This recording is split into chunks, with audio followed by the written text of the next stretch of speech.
तो बात यहाँ पर ये चल रही है कि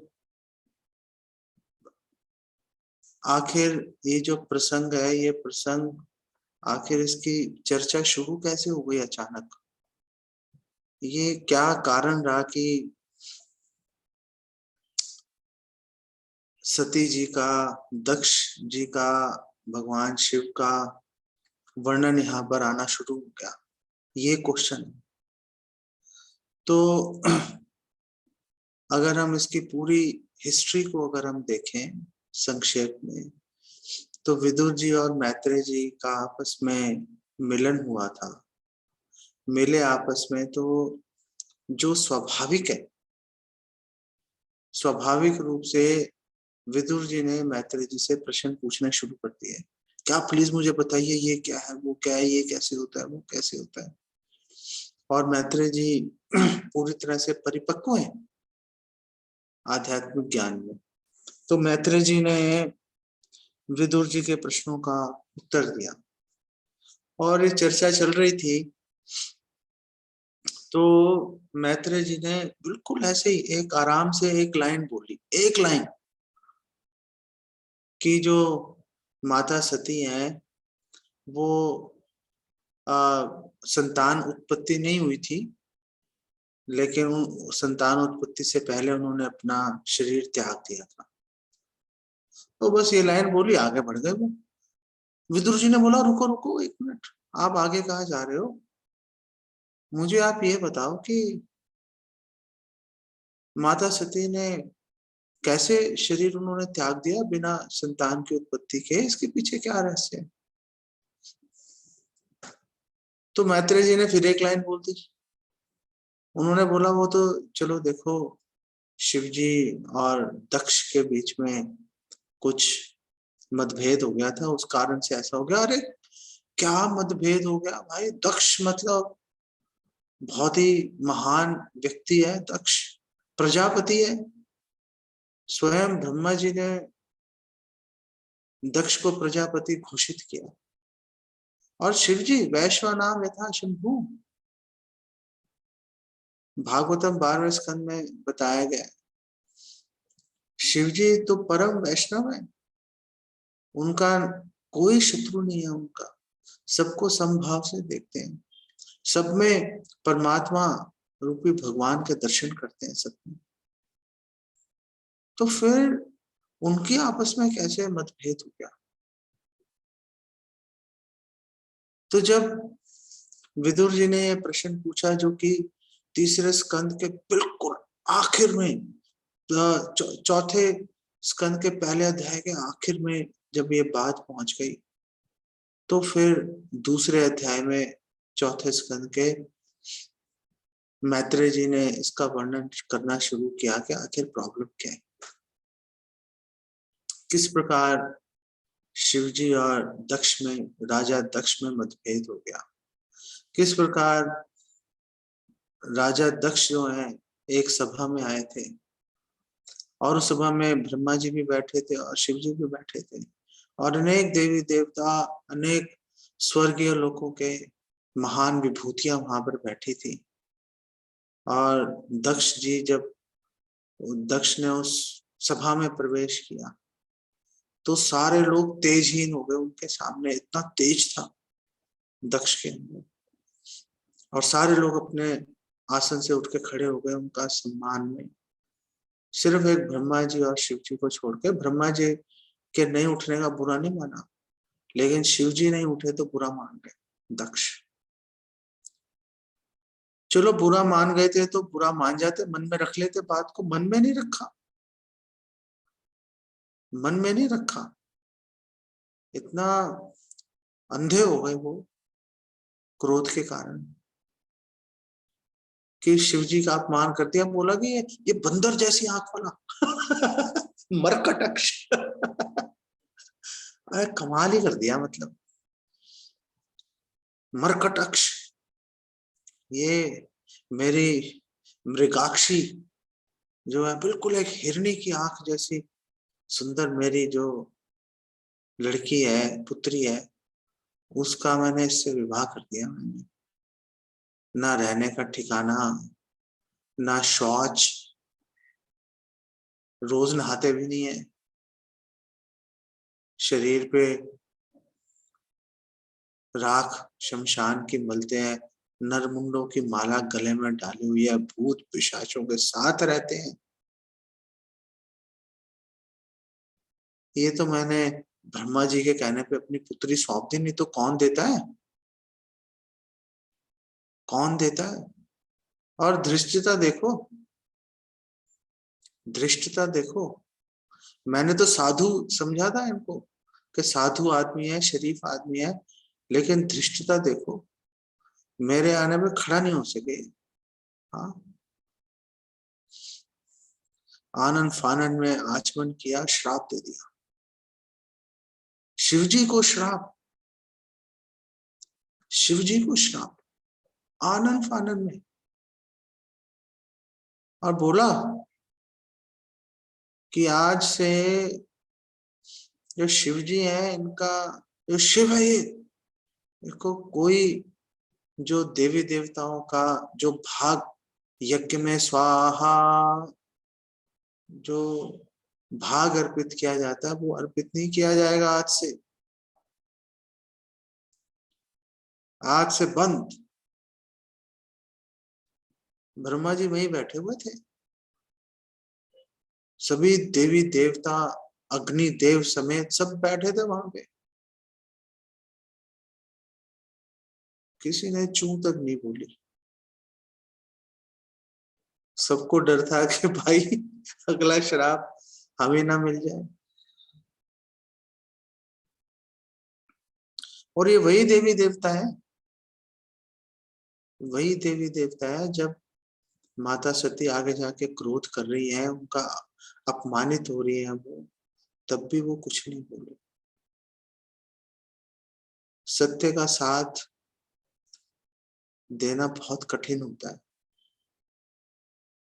बहुत दम चाहिए, बहुत त्याग की भावना चाहिए। अगर आप अपने भाग से आसक्त हो गए, अगर आप अपनी संपत्ति, अपने ऐश्वर्य से अगर आसक्त हो गए, तो समझो भाई कोई कल्याण की आशा नहीं रहती जीवन में, कोई कल्याण की आशा नहीं रहेगी।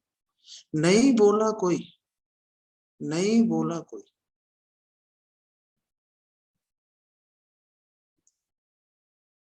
और जब शिव जी का अपमान हो रहा है, तो शिव जी तो क्या बोलेंगे, शिव जी का तो अपमान ही हो रहा है, अपने अपमान को तो सहना कर्तव्य है ही वैष्णव का। लेकिन नंदी जी ने, उनको गुस्सा आ गया। नंदी जी ने बोला कि भाई ये जो तुम ये बातें कर रहे हो, शिव जी का अपमान किया ना तुमने, ये शिव जी का अपमान करने के कारण, ये जो तुम इतने यज्ञ वगैरह कर रहे हो, बस सकाम कर्म में उलझ के रह जाओगे तुम, कभी सिद्धि क्या है कभी पता नहीं चल पाएगी तुम्हें। ये सब ब्राह्मण जो है, ये सब अपना जनेऊ दिखा के पैसे मांगते फिरेंगे ये लोग। अब ब्राह्मणों का अपमान कर दिया, वेदों का अपमान कर दिया, यज्ञों का अपमान कर दिया नंदी जी ने।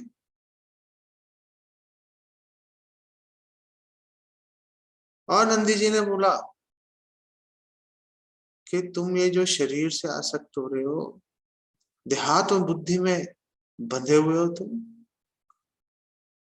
पूरा परिवार सेक्स लाइफ पे चल रहा है आपका, जैसे एक बकरा अपने परिवार से आसक्त रहता है, आप भी एक बकरे की तरह अपने परिवार से, अपने सामाजिक स्थिति से आसक्त हो। आपका कुछ ही समय में आपका मुख जो है बकरे के जैसा होता है। ब्राह्मणों का अपमान हुआ तो भृगु जी खड़े हो गए। ये वही भृगु जी है जिन्होंने भगवान विष्णु के वक्ष पे लात मारी थी, ये वही भृगु जी है। तो भृगु जी ने बोला, जिन्होंने, जो लोग शिव जी की उपासना करेंगे, वो लोग नास्तिक बन जाएंगे। तो सवाल ये है, क्या जो वैष्णव है, क्या वो शिव जी की उपासना नहीं करते? हम करते हैं, हम करते हैं उनकी उपासना एक गुरु के रूप में। परम वैष्णव के रूप में हम उनकी उपासना करते हैं। और क्योंकि हम कृष्ण भक्त के रूप में उनकी उपासना करते हैं, इसलिए हम कभी भी शिव जी का सम्मान करने के कारण हम कभी भी हमें भृगु जी का श्राप छू कर भी नहीं निकल सकता, छू के नहीं निकलेगा श्राप उनका।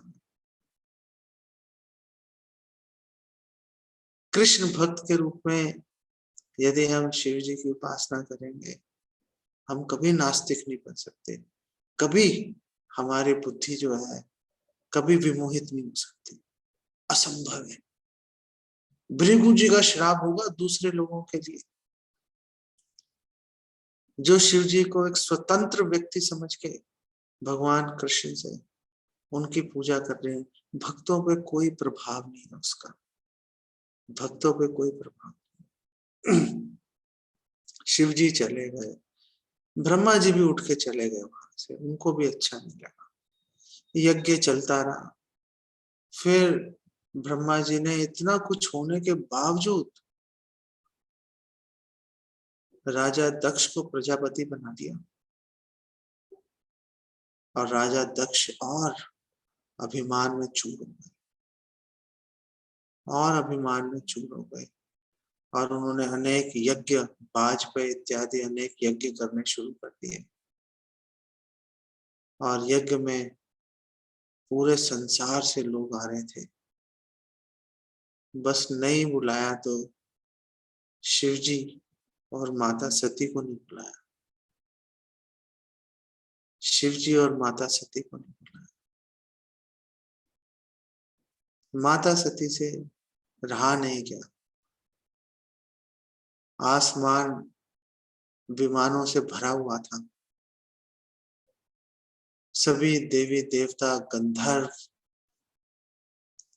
और उच्च लोक के निवासी चमकदार वस्त्र पहनकर, आभूषणों से लदे हो जा रहे थे राजा दक्ष की यज्ञशाला में, भाग लेने के लिए, अपना भाग स्वीकार करने के लिए, और ओवरऑल जिसे कहते हैं हैविंग अ गुड टाइम, अच्छा लगेगा, चलते हैं वहां पर रौनक देखने के लिए क्या हो रहा है। माता सती के हृदय में भी ये भावना आई कि मैं भी जाना चाहती हूँ, मैं भी अपनी माँ, अपनी बहनों से, अपनी बहनों के पतियों से, रिश्तेदारों से मिलना चाहती हूँ। लेकिन वास्तविकता कुछ और थी, और श्रील प्रभुपाद उसकी चर्चा कर रहे हैं, श्रील प्रभुपाद, और श्रील प्रभुपाद बोल रहे हैं कि वास्तव में माता सती जो है वो उस यज्ञ में भाग लेने के लिए नहीं जा रही थी, वास्तव में माता सती जा रही थी कि वो अपने पिता को समझा सके, वो अपने पिता को ये बोल सके कि प्लीज प्लीज आप भगवान शिव के प्रति अपने मन में कोई ईर्ष्या भाव नहीं रखें। ये समझाने के लिए, हालांकि उन्होंने बोला कि आप मुझे जाने दीजिए, और उन्होंने तर्क भी दिया कि 4 स्थानों पर तो बिना बिना आमंत्रण के जाया जा सकता है। एक मित्र अपने मित्र के घर जाना चाहे, क्या आमंत्रण की आवश्यकता है? कोई आवश्यकता नहीं है, जब मन में आए उठ के चल दो मित्र के यहाँ। क्या पिता के घर जाने के लिए आपको इनविटेशन कार्ड चाहिए? बिल्कुल नहीं चाहिए। क्या पति के घर जाने के लिए एक स्त्री को इनविटेशन कार्ड चाहिए? वो बुलाएंगे तो जाऊंगी? नहीं, नहीं चाहिए। एक स्वाभाविक उत्सुकता होती है स्त्री के हृदय में अपने घर जाने के लिए, पति का घर ही अपना घर होता है। हमारे पंजाब में फिरोजपुर में 2 फैमिलीज हैं भक्तों की। तो एक फैमिली की जो लड़की है उसका विवाह हमारे एक भक्त से हो गया। तो मैं गया था पंजाब 2019 में। तो मैं वो माताजी को मैंने बुलाया किसी काम से, या मैं उनकी प्रशंसा कर रहा था, काफ़ी सेवा की उन्होंने, काफ़ी सेवा कर रही थी। तो मैंने बोला, ये अभय प्रभु की जो वाइफ है, उन्होंने भी बहुत सेवा की। तो जो माताजी हैं, उसकी जो मदर है, वो मेरे पास आई बाद में। उन्होंने बोला, आपने एक क्षण में हमारी लड़की को पराया बना दिया आपने। मैंने बोला, वो तो पराई है, वो जो लड़की है वो आपकी संपत्ति थोड़े ना है, वो तो अपने पति की संपत्ति है, आपके नाम से नहीं, उसका नाम गिना जाएगा। तो उन्होंने मुझे बोला कि हमें सुन के बहुत बड़ा झटका लगा, जब आपने हमारी बेटी के रूप में उसका परिचय ना करा के हमारे दामाद के पत्नी के रूप में उसका परिचय करवाया। तो एक पत्नी का परिचय तो यही है कि पति के नाम से या बेटे के नाम से, बच्चों के नाम से बुलाया जाएगा। जैसे सार्वभौम भट्टाचार्य उनकी वाइफ है, किसी को क्या उनका नाम पता है? किसी को नाम नहीं पता। चैतन्य चरितमृत में उनका नाम लिखा है शाठीर माता। सार्वभौम भट्टाचार्य की जो पुत्री है उसका नाम था शाठी, और उनके दामाद का नाम था अमोघ। तो शाठीर माता के नाम से सब लोग जानते हैं। उनका असली नाम क्या है किसी को नहीं पता। कोई जरूरत नहीं है पता लगाने की, कोई जरूरत नहीं है पता लगाने की। और यहाँ पर एक बड़े महत्वपूर्ण सिद्धांत भी शाठेर माता से हमें मिलता है कि हम लोगों को राधे राधे कभी नहीं बोलना चाहिए, क्योंकि अपनी माँ का नाम हमेशा गुप्त रखा जाता है। पिता का नाम जोर से बोला जाता है, हर जगह अपने पिता का नाम ऊंची आवाज में बोला जाएगा। माता का नाम कोई नहीं बताता, वो कॉन्फिडेंशियल है, वो सीक्रेट है। और अगर कोई पूछ लेगा तो बहुत ही सम्मान सहित श्रीमती राधा रानी, बहुत ही सम्मान सहित बोल सकते हैं हम, हर किसी को नहीं बोल सकते हैं। इसलिए जो लोग राधे राधे बोलते हैं उनको बोलने दीजिए, हम नहीं बोल सकते। श्रीमती राधा रानी हमारी माता है, हम उनका नाम ऐसे नहीं ले सकते कभी। ये बड़ा महत्वपूर्ण सिद्धांत है। और चौथा चौथा घर जहाँ पे कि बिना आमंत्रण के जाया जा सकता है, वो है गुरु का घर। गुरु के पास, गुरु के आश्रम में कोई आमंत्रण की आवश्यकता नहीं है। कभी भी कोई भी भक्त गुरु के पास उनकी सेवा के लिए, उनसे शिक्षा लेने के लिए कभी भी जा सकता है।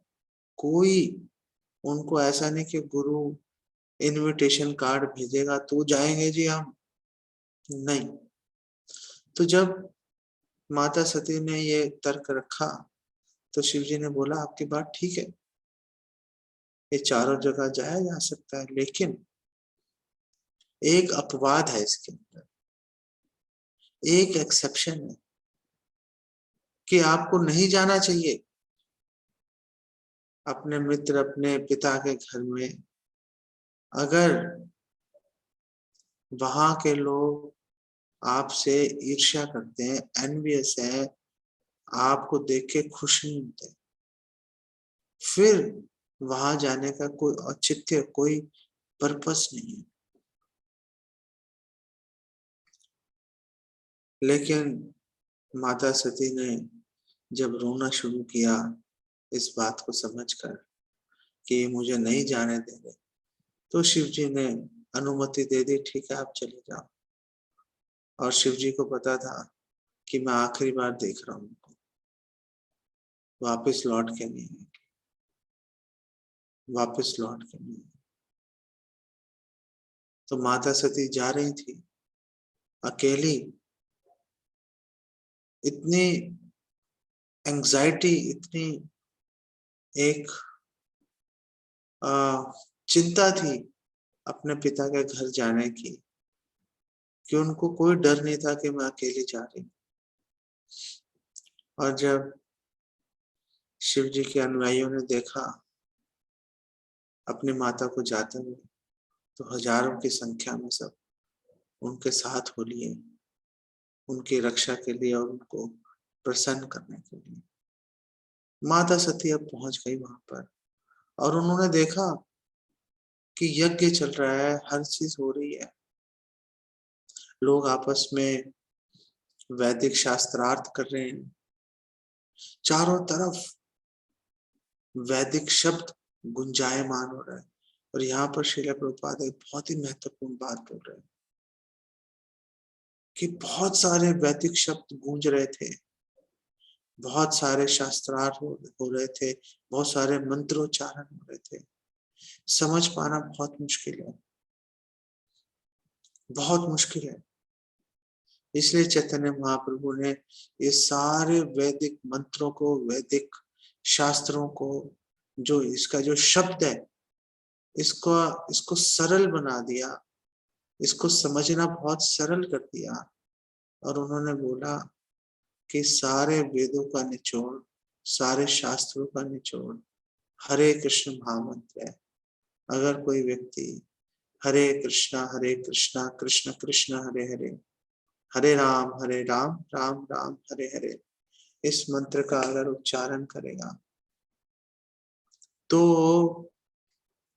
इस मंत्र के उच्चारण से उसको सारे वेदों का, सारे शास्त्रों का ज्ञान भी प्राप्त हो जाएगा। दिव्य ज्ञान हृदय प्रकाशित हो, दिव्य ज्ञान हृदय में प्रकाशित हो जाएगा। भगवान कृष्ण भगवत गीता में कह रहे हैं, ददामि बुद्धि योगम येन माम उपयान्ति। मेरे पास आ जाओगे, मेरे पास आ जाओगे, इसमें कोई शक नहीं है। कैसे आ जाओगे? ददामि बुद्धि योगम, मैं बुद्धि दूंगा। लेकिन आप चुनाव कैसे करोगे किसको बुद्धि देनी है? जो हरे कृष्ण महामंत्र का जप करेगा उसको भगवान शरण देंगे, उसको भगवान और बुद्धि देंगे बात समझने की। अब माता सती ने देखा सब देवी देवताओं का भाग दिया जा रहा है, शिव जी के कोई भाग अर्पित नहीं कर रहा, शिव जी का कोई भाग अर्पित नहीं कर रहा। ये भी बहुत अच्छी बात है कि शिव जी को कोई भाग अर्पित नहीं कर रहा था। ये भी एक अलग विषय है, कभी इस पे भी चर्चा करेंगे।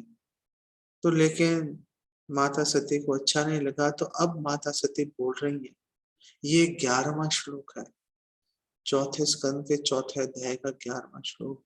यहाँ से माता सती ने अब बोलना शुरू किया और माता सती ने बोला कि जो भगवान शिव है वो तो सभी के मित्र है, कोई शत्रु नहीं है, कोई उनसे प्रतिस्पर्धा नहीं कर रहा कि मुझे आपसे आगे निकलना है, मैं आपको पछाड़ दूंगा। कोई प्रतिस्पर्धा नहीं है भाई,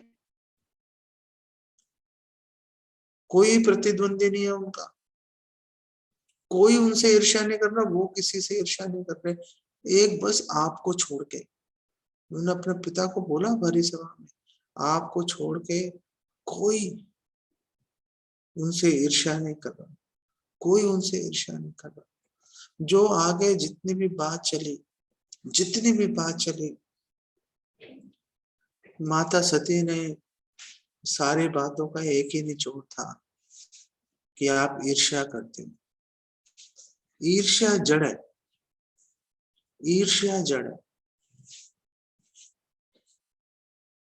4 तरह के व्यक्ति होते हैं संसार के अंदर, मुख्य रूप से उन चारों के बीच में अनेक कैटेगरीज हो सकती हैं, लेकिन हम मुख्य रूप से 4 लोगों की हम बात करते हैं। एक व्यक्ति वो है जो हमेशा दूसरों में दोष देखेगा, संस्कृत में इसको बोलते हैं छिद्रान्वेषी। जो छिद्र अन्वेषण करता है, जो लोगों में कमी ढूंढता है, इसमें क्या कमी है, इसमें क्या कमी है, वो कमी ढूंढता रहेगा। कमी ढूंढ कर उसको लगेगा भैया मेरी मेरी अब इच्छा पूरी होगी, इसकी कमी ढूंढ ली मैंने। नहीं होगी तो भी ढूंढता रहेगा। दूसरी तरह का व्यक्ति होता है जो दूसरों में अच्छे गुण भी देखता है, बुरे भी देखता है। अच्छा इसमें ये अच्छे गुण है, ये बुरे भी है। फिर वो सोचेगा फिर वो सोचेगा कि क्या करूं इसके साथ में, ये अच्छे गुण है, ये बुरे गुण है, इसका साथ चलूं कि नहीं चलूं।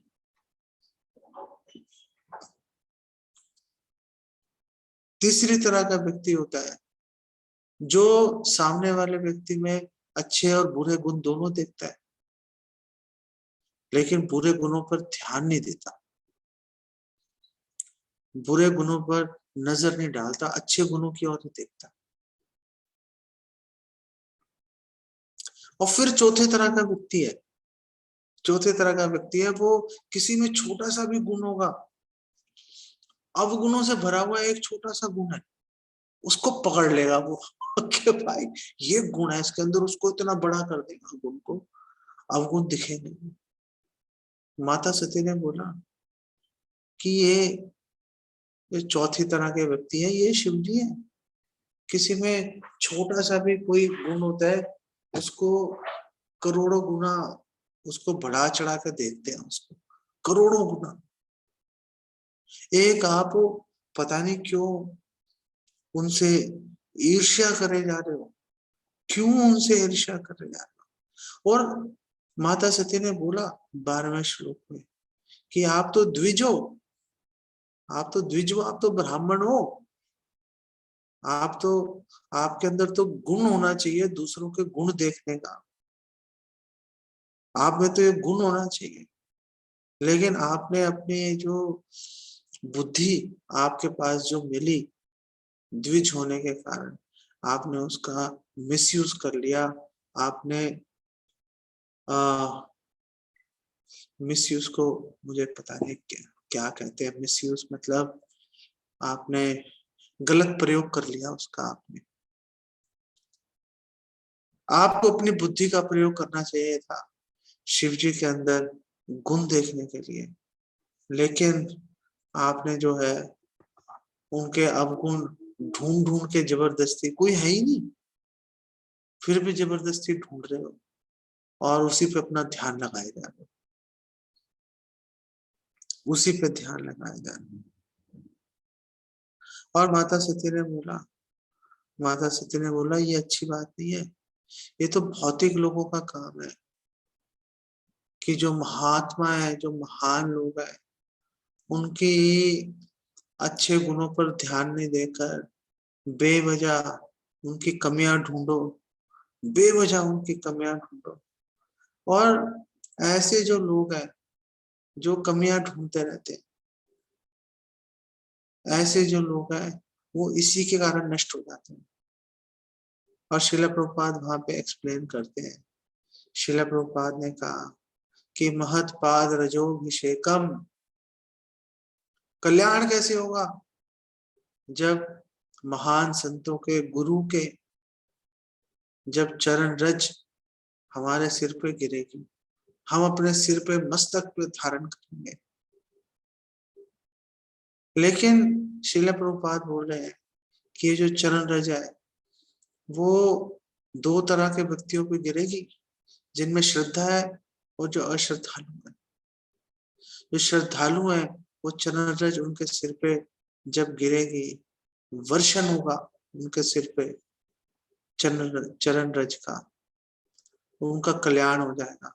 लेकिन वही चरण रज जब अश्रद्धालु से टकराएगी तो उनको नष्ट कर देगी, वो उसको झेल नहीं पाएंगे उसको।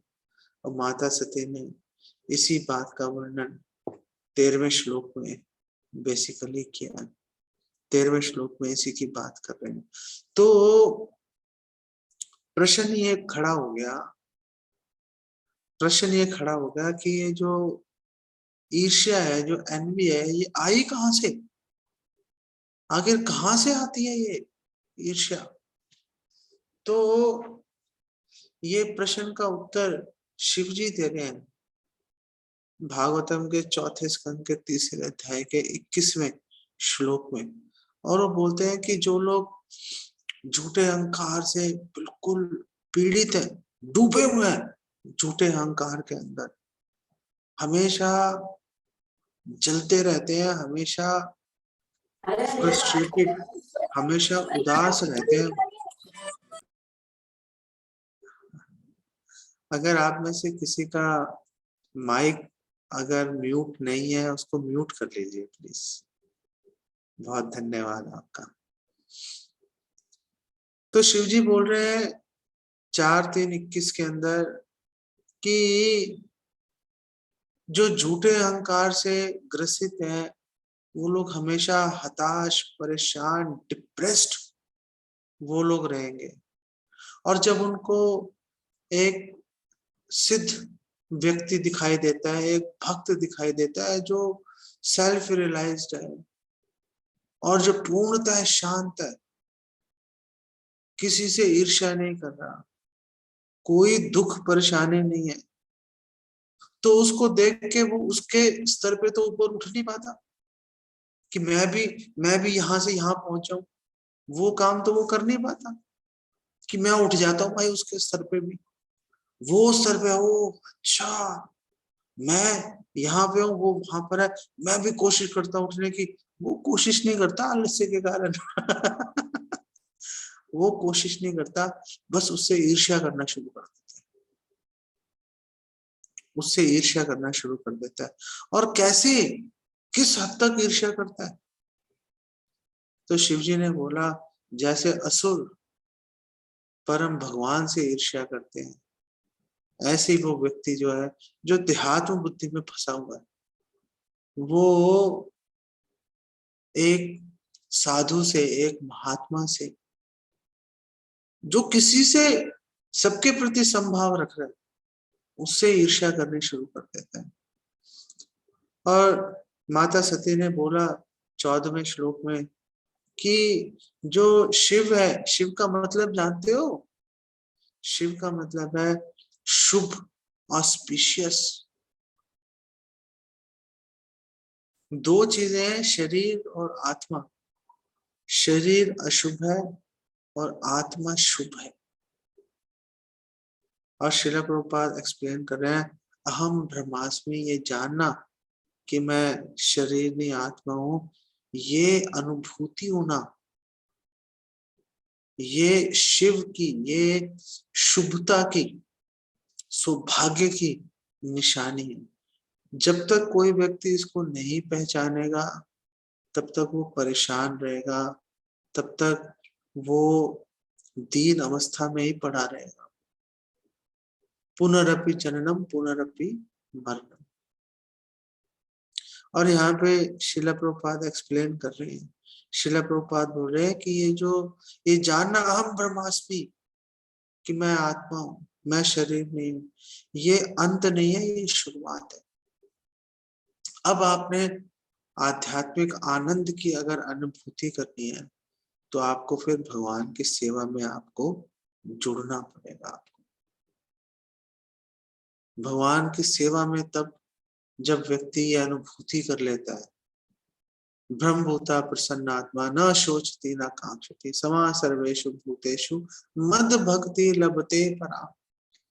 भगवान कृष्ण भगवद गीता में कह रहे हैं, अगर आपको पता चल गया कि आप शरीर में आत्मा हो, बहुत अच्छी बात है, बहुत दुर्लभ है, तो अब करोगे क्या इस अनुभूति के साथ? मद भक्ति लभते पराम, आप भक्ति में जुड़ जाओ, भगवान कृष्ण की सेवा करना आरंभ कर दो। अगर आपने आरंभ नहीं किया तो फिर वो अनुभूति प्राप्त हुई, आप उसका प्रयोग नहीं कर पाओगे। अब माता सती ने बोला 15वें श्लोक में कि जो शिव जी हैं वो साधुओं के लिए, वैष्णवों के लिए तो शुभ है ही, लेकिन जो भौतिक व्यक्ति हैं उनके लिए भी आशुतोष है। कोई थोड़ी सी भी उनकी सेवा कर ले तो शिव जी तुरंत प्रसन्न हो जाते हैं। इसीलिए तो सारे असुर भागते हैं शिव जी के पीछे कि किसी तरह से हमसे कुछ ना कुछ उनसे प्राप्त कर लेंगे हम लोग। और शिव जी भी दे देते हैं आशीर्वाद बिना इस चीज की परवाह किए कि कहीं ये मेरे पे तो नहीं हमला कर देगा। जैसे शिव जी ने एक असुर को आशीर्वाद दिया था, उसने कहा कि मुझे आप वरदान दीजिए जिसके सिर पे हाथ रखूं मर जाए। शिव जी ने कहा तथास्तु। अब वो शिव जी के पीछे भागा, वो शिव जी के पीछे भागा उनको उनके सिर पे हाथ रख के उनको मारने के लिए। वो तो भगवान विष्णु आए, अब भगवान विष्णु ने उनकी रक्षा की, बचाया उनको। तो शिव जी आशुतोष है। माता सती ने बोला कि आप मतलब ऐसे दयालु व्यक्ति से आप कैसे ईर्ष्या कर रहे हो भाई, कुछ समझाओ तो सही। और फिर माता सती ने एक तर्क रखा 16वें श्लोक में, उन्होंने बोला क्या आप ब्रह्मा जी से भी अधिक अपने आप को बुद्धिमान समझते हो क्या? तो जो ब्रह्मा जी हैं ये शिव जी की चरण रज अपने सिर पे उठाते हैं, जो शिव जी को अर्पित फूल है उसको सूंघते हैं बड़े आदर के साथ में। भाई जब ब्रह्मा जी उनका आदर कर रहे हैं तो आपको क्या समस्या है? आप उनसे ज्यादा समझदार कैसे निकल आए? आप अपने आप को उनसे ज्यादा समझदार कैसे समझ रहे हो? तो यहाँ पे एक बहुत महत्वपूर्ण बात है कि हम लोगों को अगर किसी वैष्णव का अगर हमने उसके बारे में जानना है तो हमें गुरु के सीनियर वैष्णव के दृष्टिकोण से उसको देखना पड़ेगा। अपने दृष्टिकोण से नहीं हम उसको देख सकते कि भाई इसमें कितना दम है, अच्छा है, बुरा है, क्या हो रहा है, क्या नहीं हो रहा। अगर हमने किसी को जांचना है तो हम गुरु के दृष्टिकोण से देखेंगे तो बात समझ में आएगी, तब हम सेफ भी रहेंगे, तब हम सुरक्षित रहेंगे। गुरु के दृष्टिकोण, किसी के कोई वैष्णव है उसकी बात समझ नहीं आ रही, कोई व्यक्ति है उसकी बात समझ नहीं आ रही, अरे ये देखो भाई गुरु, आपके गुरु उसके बारे में क्या सोच रहे हैं। अगर आपके गुरु उसको आदर दे रहे हैं भाई वो आदर नहीं है, अगर आपके गुरु उसकी उपेक्षा कर रहे हैं तो आप भी दूरी बना के चलो, बस वो आपके लिए ज्यादा श्रेयस्कर, आपके लिए ज्यादा अच्छा रहेगा बजाय कि गुरु के गुरु से भी बिल्कुल अलग होके चलने के लिए। और यहाँ पे एक बड़ी महत्वपूर्ण बात ये है कि यद्यपि भगवान शिव ब्रह्मा जी के पुत्र हैं, उनकी भवों से प्रकट हुए हैं, फिर भी शिव जी का स्थान जो है ब्रह्मा जी से ऊपर है। तो अगर कौन ऊंचा है कौन नीचा है उसकी जानकारी जो है वो हमें देखना पड़ेगा कि भक्ति में कौन उन्नत है। जो भक्ति में उन्नत है उसको बड़ा माना जाएगा दूसरे व्यक्ति की अपेक्षा।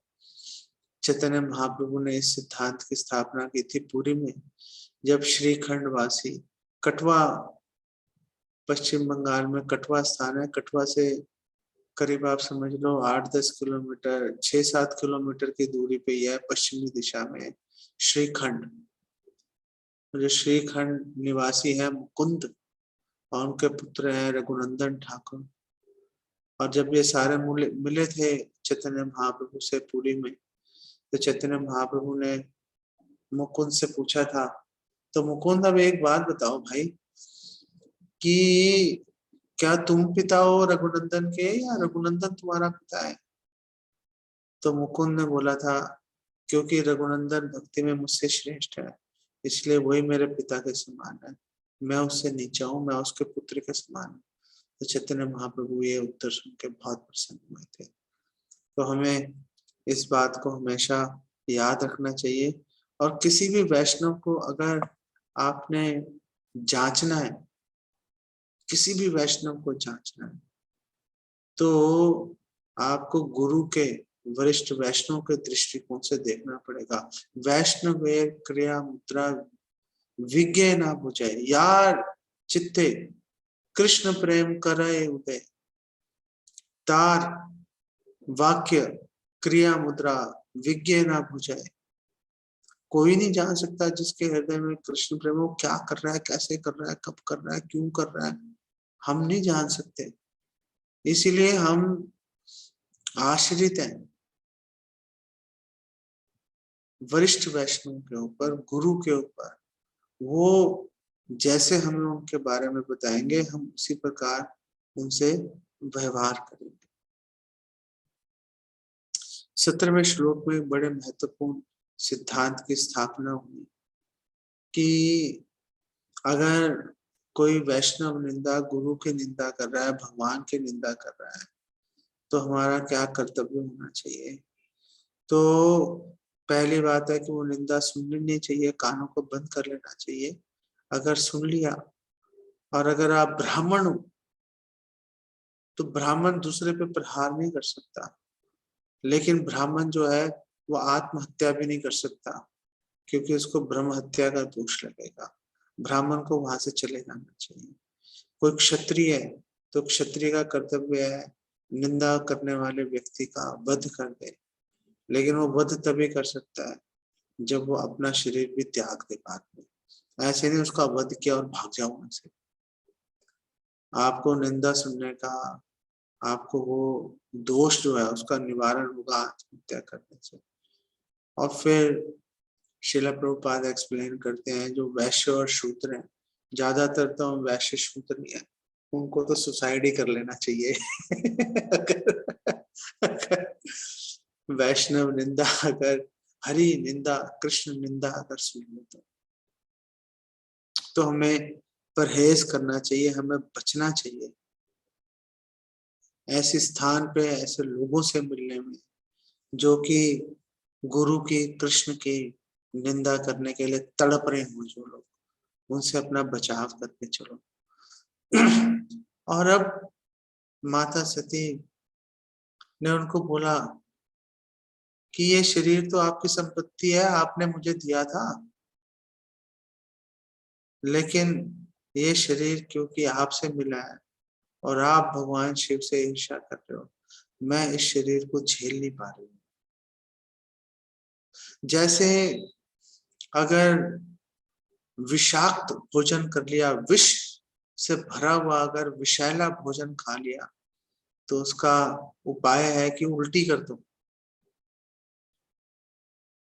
तो ये शरीर आपसे मिला, जो शिव जी से ईर्ष्या कर रहे हैं, इसको झेला नहीं जा रहा, ये तो मुझे अब त्याग करना पड़ेगा, लौटाना पड़ेगा इसको। और जहां तक आपकी बात है, आपको एक बात बता दूं, अपने काम से काम रखो। जो 19वां श्लोक है, माता सती ने बोला अपने काम से काम रखो भाई, दूसरों की निंदा मत करो।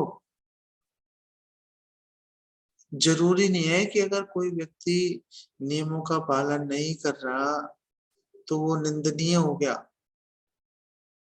जरूरी नहीं है। सूर्य देव अगर गंदगी पर नजर डालकर अगर उसको शुद्ध बना रहे हैं, तो सूर्य पे कोई दोष नहीं लगेगा। वो गंदगी पे नजर डालने से गंदा नहीं हो जाता, आप हो जाओगे, सूर्य पे फर्क नहीं पड़ेगा। शिव जी ने तो हलाहल जहर, विष पान कर लिया था, कुछ नहीं बिगड़ा। कंठ नीलकंठ कहलाए, कोई दूसरा पिएगा थोड़े ना बचेगा, वो मर जाएगा वो। तो माता सती ने बोला कि जो देवी देवता है वो तो आकाश में विचरण करते हैं, आम आदमी थोड़े ना कर सकता, उसको तो जमीन पे चल रहा है। तो माता सती का पॉइंट ये था बेसिकली कि औकात में रहना चाहिए। जैसा हमारा स्तर है, उस स्तर के अनुसार हमें व्यवहार करना चाहिए। एक भक्त के रूप में हमारा कर्तव्य यही है कि हम हमेशा इसी बारे में चिंता करें कि हम भक्ति में आगे कैसे बढ़ सकते हैं और आगे बढ़ने के लिए हमें कहाँ कहाँ से सहायता मिल सकती है। उस सहायता की गुहार लगाते रहना चाहिए, बजाय कि हम किसी को क्रिटिसाइज करें, किसी को निंदा करें। अगर किसी की सेवा है निंदा करने की, वो कर लेगा, आप मत उलझो इसके अंदर। ये बेसिकली माता सीता का उनको संदेश था। इससे हम ये शिक्षा प्राप्त कर सकते हैं। इसको हम यहीं पे विराम देते हैं। जगत गुरु श्रील प्रभुपाद की जय। सो मैं आपको बता नहीं सकता कि मैंने इसको कितना शॉर्ट कर दिया। मैंने इसको काट काट के 50 मिनट में इसको निपटा दिया।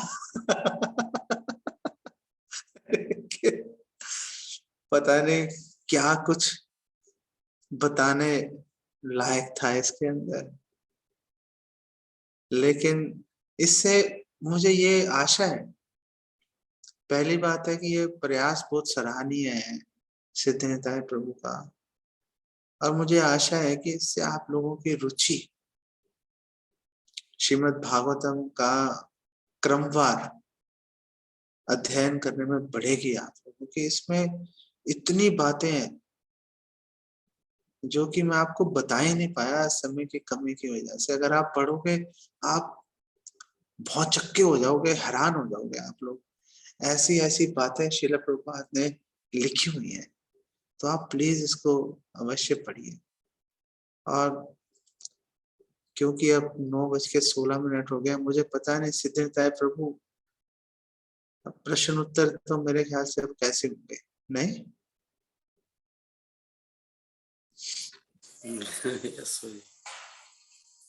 हरे कृष्ण। मैंने बहुत प्रयास किया है इसको समेटने का, लेकिन मैं समेट नहीं पाया इसको। I can understand.